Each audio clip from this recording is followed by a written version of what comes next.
Hey everyone, it's Ryan here. So this is my review for the Premier League Game Week 23 of the 2020-2021 season. A couple of things to apologise for before we get started. One being that it's been pretty much a week since I've uploaded anything. Just this past week, my sleep schedule and everything, I've just not had the energy to record videos. I've just wanted to relax. I did mean to do this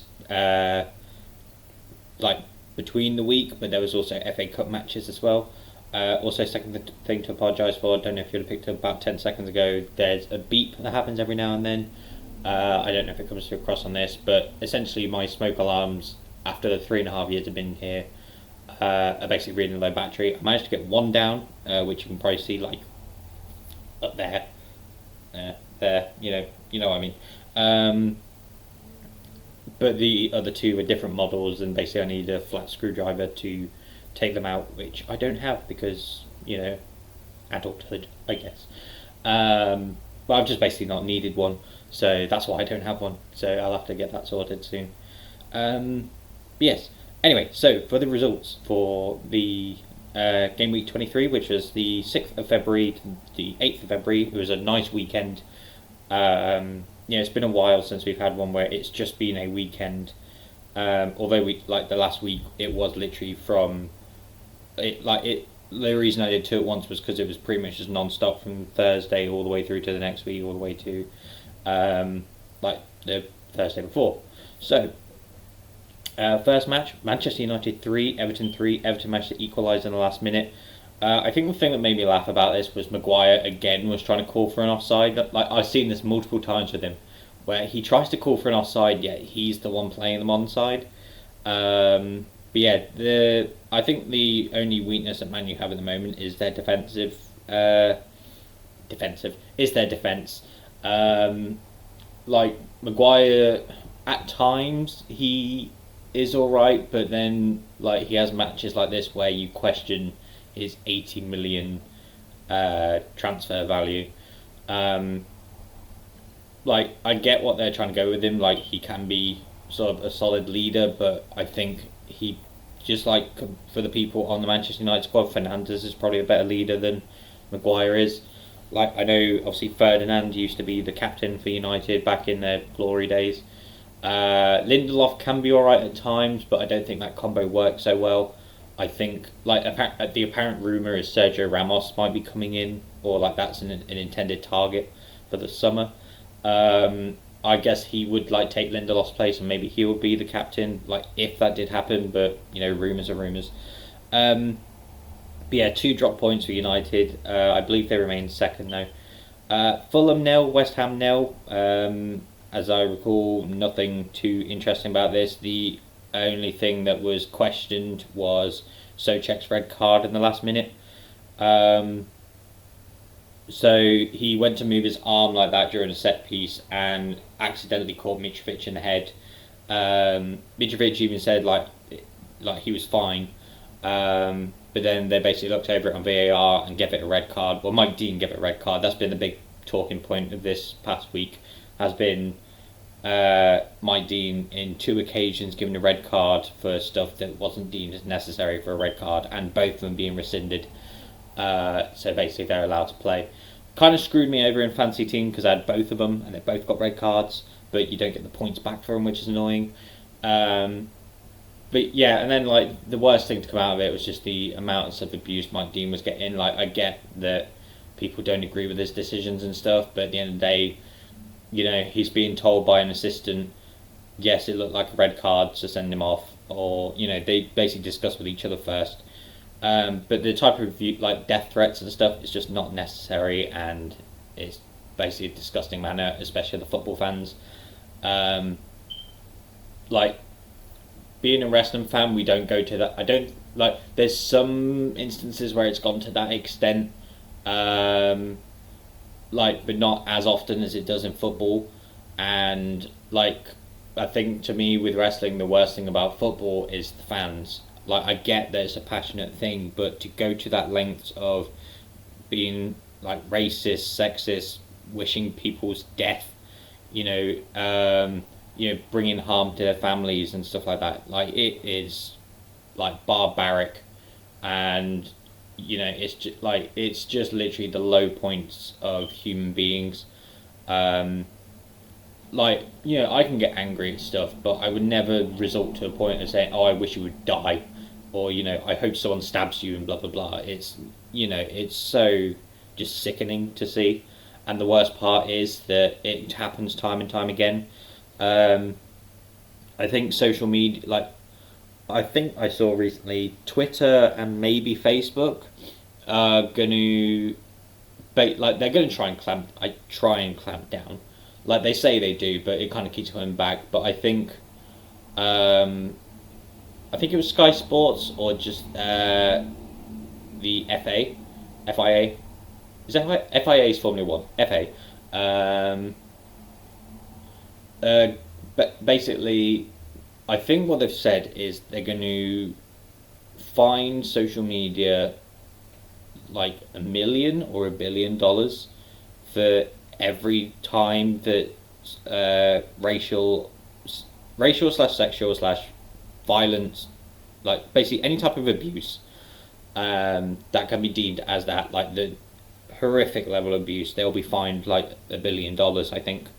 To basically just tell them it's like, you need to sort this out. You can't just say you will figure it out and then never do.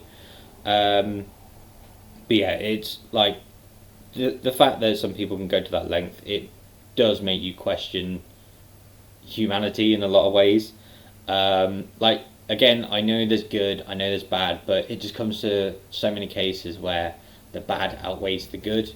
And I think, unfortunately, especially nowadays, like with media and stuff, they tend to mostly focus on the bad stuff, which doesn't help. Anyway, back to the football before I rant on about anything else. So, Newcastle 3, West Ham 2. Willock signed to Newcastle from Arsenal. He got a goal. Minamino's gone from Liverpool, Southampton. He also got a goal. Almiron scored a goal. They scored another one before half time. Ward-Prowse, I believe, scored a free kick. Jeff Hendrick got sent off in the 49th minute. Bednarak almost got himself sent off again, which, that would have been funny to see. The fact that he managed to come back after being sent off for something that wasn't worthy of a red card, and then in response, almost getting himself sent off. Yeah, it's a good win for Newcastle. Southampton, again, slipping further down. Hasenhüttl's still in charge. I did sort of say in a group chat of mine that that I thought he might have been gone after this weekend if they didn't, this past weekend, if they didn't win. They've lost again, yet he's still there. I think maybe considering what he's done over the past 12 months, they're willing to forgive him. But the fact that they were in the top 4, near the beginning of the year, and they've just lost constantly. I believe they're 12th now. It's not looking good for them. Burnley won, Brighton won. I believe Dunk scored first for Brighton, then Goodmanson got the equaliser.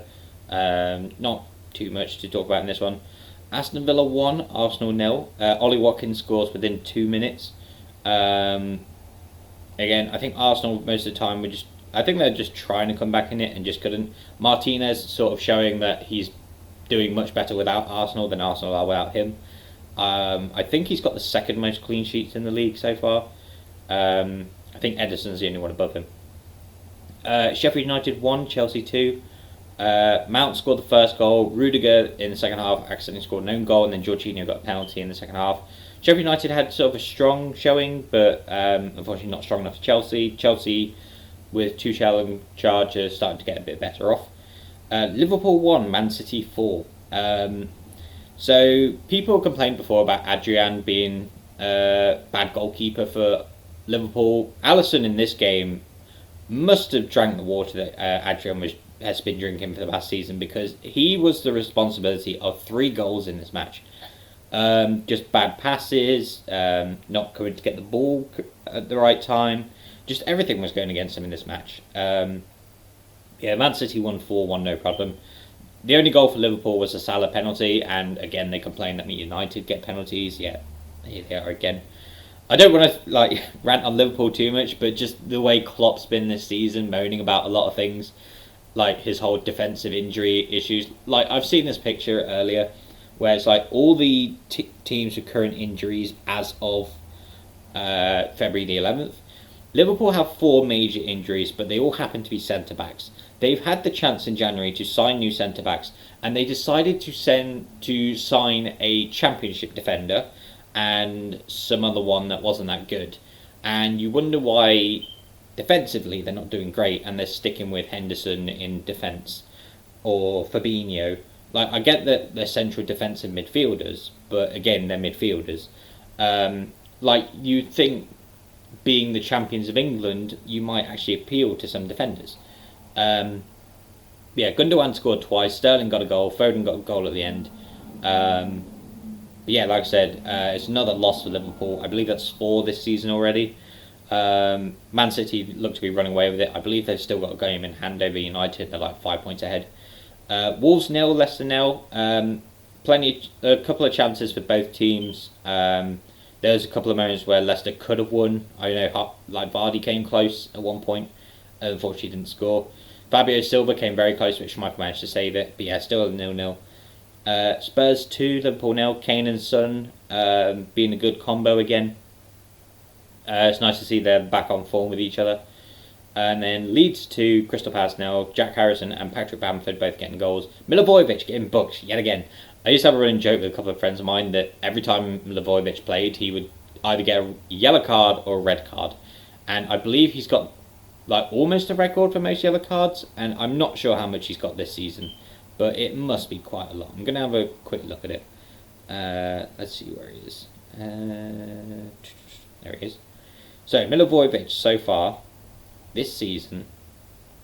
Where's more stats? I need more stats. There we go. So far, he's got 6 yellow cards and 1 red card this season. I can't remember how much he's got in total, but I know it's a lot. Like, since joining Crystal Palace, at least.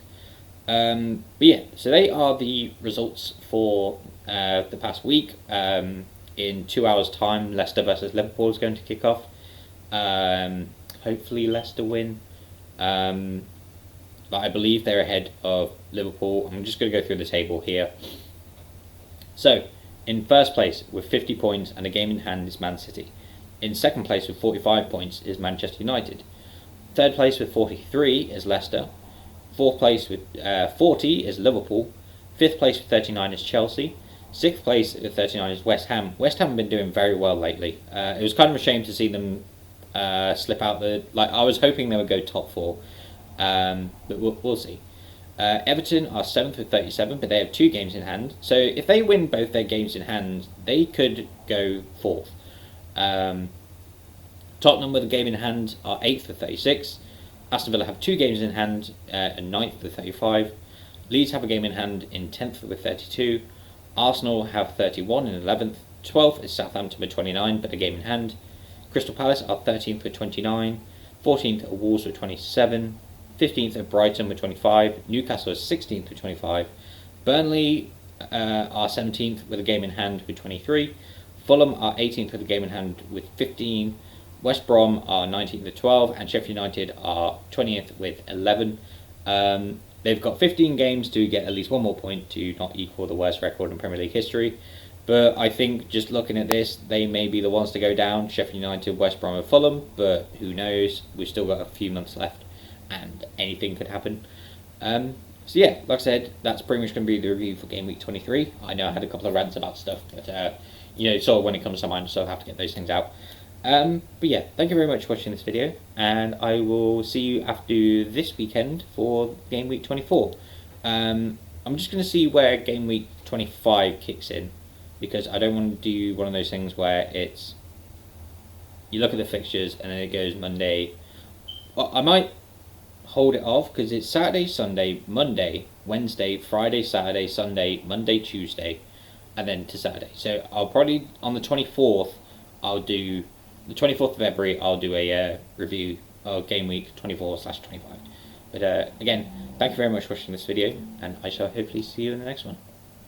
Bye.